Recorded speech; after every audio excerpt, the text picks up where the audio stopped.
Perkenalkan, saya Immanuel Nawaban, mahasiswa dari Universitas Cyber Asia, jurusan S1 Akuntansi, PJJ. Pada hari ini saya akan mempresentasikan activity based costing di perusahaan. Perusahaan yang saya ambil ada dua perusahaan. Yang pertama itu Toyota, salah satu produsen mobil terbesar di dunia. Dan yang kedua adalah perusahaan Hewlett Packard, itu perusahaan teknologi global yang terkenal dengan produk printer dan komputer, di mana eh, activity based costing ini membantu mengoperasikan biaya secara akurat ke aktivitas dan produk. Mari kita lihat bagaimana activity based costing meningkatkan efisiensi dan pengambilan keputusan di kedua perusahaan tersebut. Pertama, untuk activity based costing di perusahaan Toyota,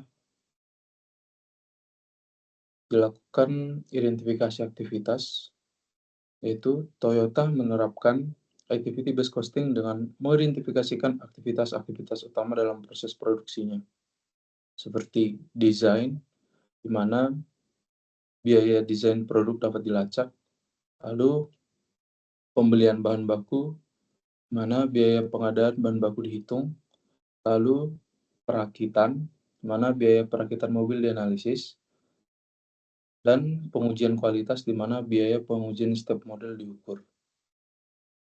Setiap aktivitas ini memiliki biaya yang terkait seperti biaya tenaga kerja, mesin, dan overhead. Toyota menggunakan activity based costing untuk melacak biaya-biaya ini ke setiap aktivitas dan kemudian mengalokasikannya ke produk berdasarkan penggunaan aktivitas tersebut. Misalnya, biaya pengujian kualitas dialokasikan ke setiap mobil berdasarkan waktu yang dihabiskan untuk menguji setiap model. Dengan cara ini, Toyota dapat menentukan biaya produksi yang lebih akurat untuk setiap model mobilnya. Lalu, apa sih manfaat activity based costing bagi Toyota? Yang pertama itu adalah akurasi biaya produk, di mana activity based costing membantu Toyota memahami biaya sebenarnya dari setiap produk, termasuk biaya tersembunyi seperti overhead. Ini memungkinkan perusahaan untuk menetapkan harga yang lebih kompetitif. Yang kedua, pengambilan keputusan yang lebih baik.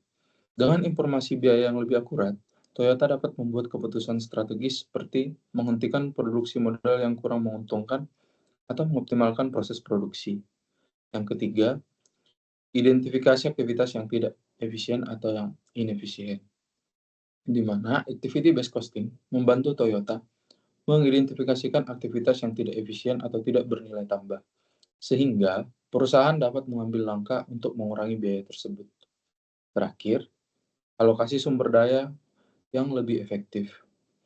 Toyota dapat mengalokasikan sumber daya seperti tenaga kerja dan mesin ke aktivitas yang memberikan nilai tertinggi bagi perusahaan. Tantangan dan solusi activity based costing di perusahaan Toyota. Meskipun activity based costing memberikan banyak manfaat, ada beberapa tantangan yang mungkin dihadapi Toyota. Yang pertama itu kompleksitas sistem, di mana activity based costing memerlukan pengumpulan dan analisis data yang detail yang bisa menjadi rumit dan memakan waktu. Solusinya itu, Toyota dapat menggunakan teknologi informasi dan sistem otomatisasi untuk memudahkan pengumpulan dan pengolahan data. Berikutnya, biaya implementasi yang tinggi, di mana penerapan activity based costing memerlukan investasi awal yang signifikan untuk pelatihan karyawan dan pengembangan sistem. Solusinya itu, Toyota dapat memulai dengan menerapkan activity based costing secara bertahap, dimulai dari departemen atau produk tertentu sebelum meluas ke seluruh perusahaan. Yang terakhir itu resistensi karyawan, di mana perubahan sistem akuntansi bisa menimbulkan resistensi dari karyawan yang terbiasa dengan metode tradisional.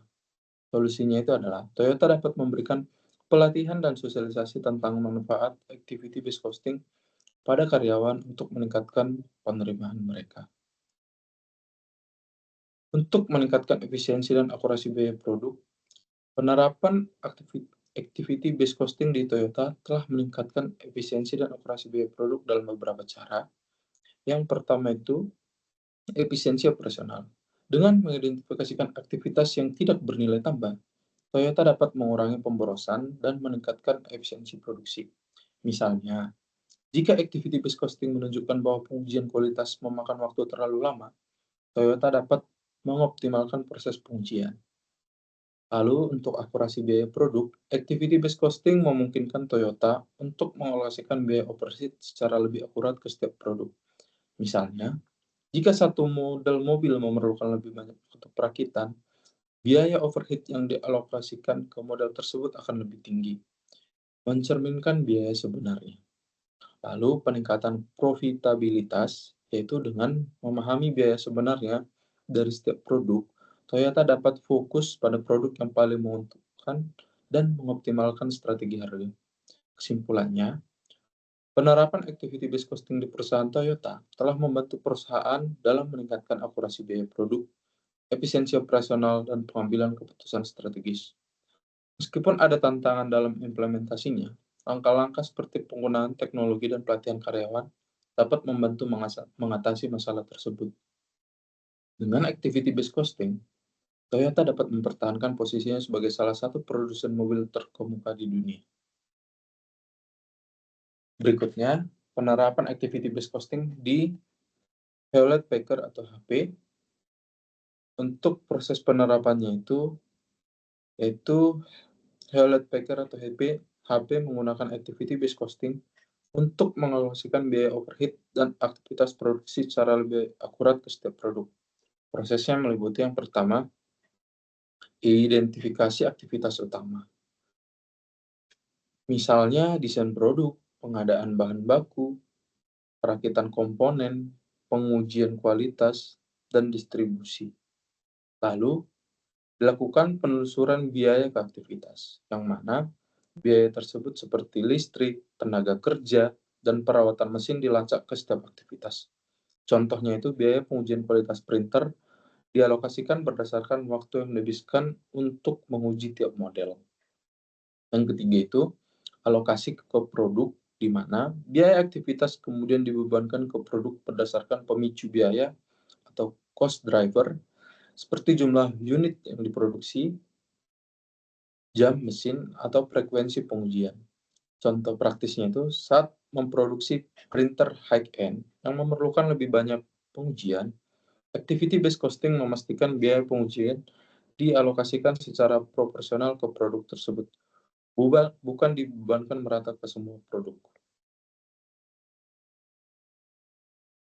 Lalu, apa sih manfaat activity-based costing bagi HP? Penerapan activity-based costing bagi HP itu yang pertama itu akurasi biaya produk. HP mampu menghitung biaya produksi per unit dengan lebih tepat, termasuk biaya tersembunyi atau overhead. Contohnya itu printer premium yang membutuhkan komponen khusus dan pengujian ekstra tidak lagi disubsidi oleh produk sederhana. Lalu digunakan sebagai pengambilan keputusan strategis. Mana hal ini dipengaruhi dari penentuan harga, di mana HP menetapkan harga berdasarkan biaya real bukan estimasi, dan portofolio produk, di mana produk yang tidak menguntungkan diidentifikasi dan dihentikan. Lalu optimalisasi proses, di mana aktivitas bernilai rendah, misalnya inspeksi berulang, dikurangi untuk menekan biaya. Lalu transparansi operasional, di mana manajemen memahami kontribusi setiap produk terhadap laba perusahaan. Berikutnya, tantangan dan solusi dalam penerapan activity-based costing di HP. Yang pertama itu kompleksitas data. Activity-based costing memerlukan pengumpulan data detail dari berbagai aktivitas yang memakan waktu dan sumber daya. Berikutnya itu biaya implementasi awal, yaitu investasi untuk pelatihan karyawan dan sistem IT bisa tinggi. Lalu, resistensi karyawan. Metode tradisional seperti biaya rata-rata sudah mendarah daging di beberapa departemen. Solusinya itu perlu dilakukan implementasi bertahap, di mana HP mulai melakukan penerapan activity-based costing di divisi printer sebelum meluas ke seluruh perusahaan.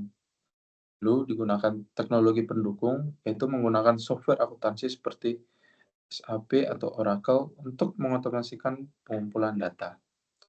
Lalu dapat juga dilakukan pelatihan dan sosialisasi untuk membuat karyawan memahami manfaat activity based costing melalui workshop atau studi kasus nyata.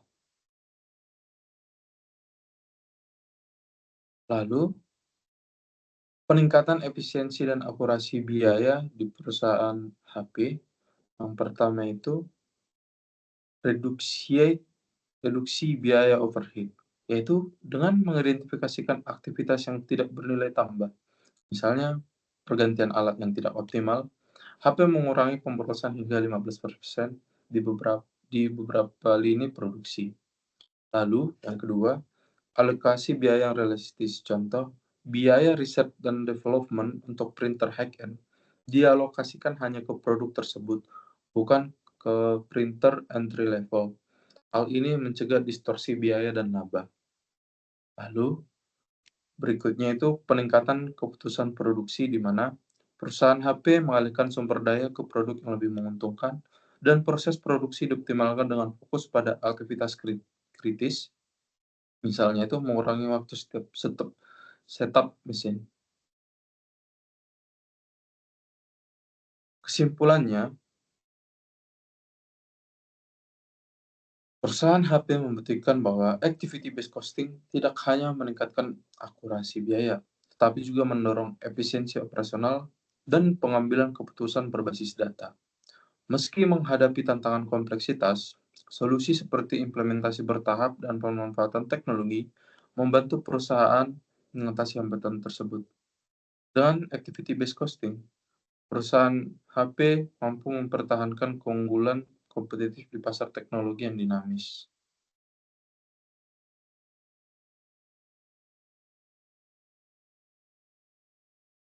Baik, itulah presentasi yang dapat saya sampaikan.